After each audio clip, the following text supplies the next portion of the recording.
Welcome to Conversations Live. For more than a decade, we've brought you the best in books, entertainment, celebrity interviews, and current events.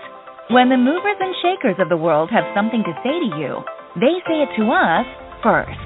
Here's your host, Cyrus Webb.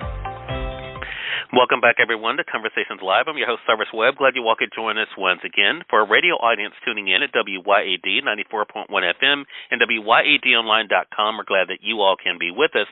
Also, tuning in through iHeartRadio and Amazon Music, we're glad you all could join us as well. Well, this is a busy time for all of us, from family gatherings to the challenges of loneliness and financial stress, though. The holiday season can impact our mental health and not always in the best of ways. Well, joining us to discuss this and the importance of holiday self-care, we're excited to welcome Elizabeth Johnson to our broadcast. She's a mental health expert. She's going to also talk to you guys about GeneSight, the genetic test guiding medication choices for mental health. Also, of course, for you guys who are looking for more information, we're going to also let you guys know where you can go for that as well. Elizabeth, thank you again for the time. Really do appreciate it. You are most welcome. Hello. And I think for our audience here, Elizabeth, this can be both a exciting and joyous time for some, but also it does have some challenges as well. So I want to kind of begin there. What are the most common challenges, Elizabeth, that people are facing in terms of maintaining their mental health, especially when it comes to the holiday season? Thanks for that question. You know, ironically enough, one of the things that we say often during this time of year is happy holidays. And, you know, the ironic part of that statement is there's so many people walking around that are truly anything but happy in this time of year. And we definitely see increased rates of anxiety, seasonal depression, and other mood disorders, definitely amplified by season changing. It's dark when we wake up. It's dark when we come home from work. We are striving, many people, to live a healthy lifestyle or work on sobriety, and we're in a season that absolutely worships food and drink for months on end. And it can be extremely isolating if you're trying to work on some of those goals that are really contrary to our culture, let alone some of the financial stressors that, quite honestly, some of which have nothing to do with the holidays, but certainly amplified now that Santa is coming. Yeah, such a great point, Elizabeth. And I think, too, we normally during this time of year, we're always talking about doing for others. But I love the fact that the work that you do is really about not forgetting ourselves. So do you have any practical tips to prioritize self-care, especially when it comes to maintaining a healthy lifestyle, Elizabeth, during this time of year? I would suggest first taking a little self-inventory to say, okay, this time of year I notoriously struggle. I get that seasonal depression. I get more anxiety this time of year. And the question that I would encourage you to ask yourself is, what are some of those particular factors, contributing factors or triggers for me? For example, if all the time change and the long nights are a factor for you, consider setting some of your house lights on a timer so that way when you're coming home from work, you're not walking into this dark, moody environment where all then you want to do is change into comfy clothes and crawl into bed the rest of the night.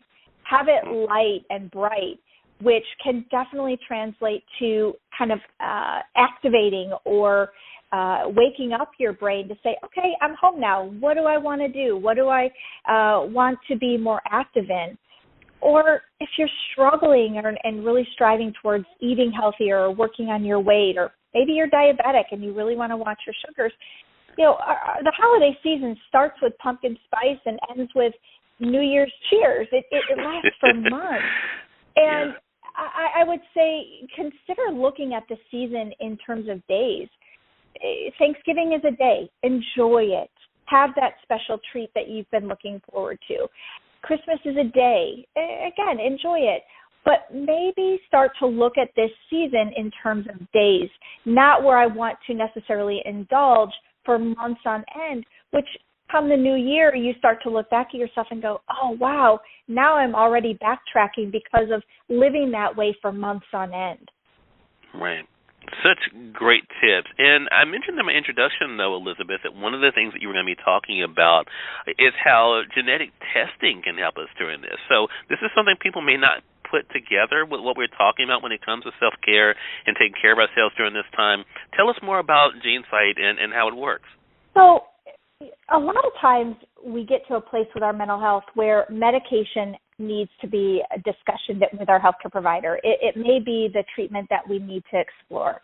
And GeneSight is a genetic test that's been out for years now that looks at how our bodies metabolize mental health medications based on DNA, our DNA, and therefore helping practitioners and healthcare providers decide which medications may have the highest likelihood of working well for that person, and likewise, which medications may carry increased risks of side effects and what some of those side effects may be.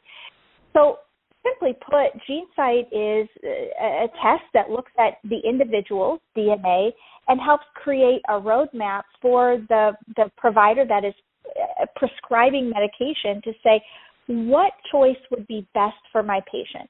I can see and hear about your circumstances, but what I can't see is your DNA. So let's take that scientific piece of the puzzle and incorporate that into your treatment plan, as opposed to what we've done for years, which is eeny, meeny, miny, mo, I think this one might work for you. Let's try it and see, which unfortunately results in a lot of medication failures and multiple medication trials before that person really starts to feel better. Quite honestly, the holidays are already here. Season has already started to change. And time is of the essence for many people this time of year because they're already starting to feel that increase in anxiety or those increased depressive symptoms. Such a great point. And I love the fact that you bring up something that is a part of people's conversation today, Elizabeth, but may not be talked about a lot. That is that everything doesn't work for everyone, right? So to be able to have something like GeneSight, to be able to tell you what may work best for you, I think definitely is something our audience will be interested in. Such great information. Again, everyone, Elizabeth Johnson has been our guest. She's a mental health expert, not only giving you guys some practical tips when it comes to how you can prioritize your own self-care during the holidays, but also how GeneSight can be able to help you as well. So, Elizabeth, for our audience out there, how can they get more information? GeneSight.com/holidaymentalhealth. Okay, and we'll make sure that we link that up for our audience. Elizabeth, thank you for the great work that you're doing. Really appreciate the time, and looking forward to speaking with you again. Thank you so much, Cyrus. More than welcome, and we thank you, our audience, for tuning in to another great segment of Conversations Live. Until next time, I'm your host, Cyrus Webb, saying as always, enjoy your day, enjoy your life, enjoy your world. Thank you all for choosing Conversations Live, and let's go make today amazing. Take care.